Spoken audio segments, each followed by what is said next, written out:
దివంగత ముఖ్యమంత్రి వైఎస్ రాజశేఖర రెడ్డి కుమార్తె వైఎస్ షర్మిల, బ్రదర్ అనిల్ దంపతుల కుమారుడు వైఎస్ రాజారెడ్డి వివాహం అట్లూరి ప్రియా చౌదరితో నిశ్చయమైనట్లు జనవరి 1వ తేదీన వైఎస్ షర్మిల తన సోషల్ మీడియా వేదికగా వెల్లడించిన విషయం విదితమే. అమెరికాలో విద్యనభ్యసిస్తున్న రాజారెడ్డి, ప్రియా చౌదరి 4 ఏళ్లుగా ప్రేమలో ఉన్నారని ఇరువురు కుటుంబ సభ్యులు ఒప్పుకోవడంతో వివాహం నిశ్చయమైనట్లు సమాచారం. అమెరికాలో కన్సల్టెన్సీ బిజినెస్ నిర్వహిస్తున్న బ్రదర్ అనిల్ స్నేహితుడు అట్లూరి శ్రీనివాస్, మాధవి దంపతుల కుమార్తె ఈ అట్లూరి ప్రియా చౌదరిని తెలుస్తోంది.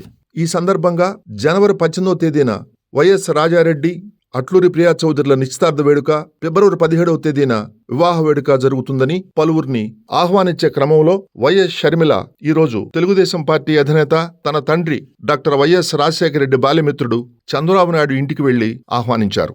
పెళ్లి పత్రికను అందజేసి నూతన వధువులను ఆశీర్వదించాల్సిందిగా కోరారు. తన కుమారుడు వివాహానికి ఆహ్వానించడానికి వచ్చిన వైఎస్ షర్మిలను చంద్రబాబు సాదరంగా ఆహ్వానించి కొద్దిసేపు ముచ్చటించారు.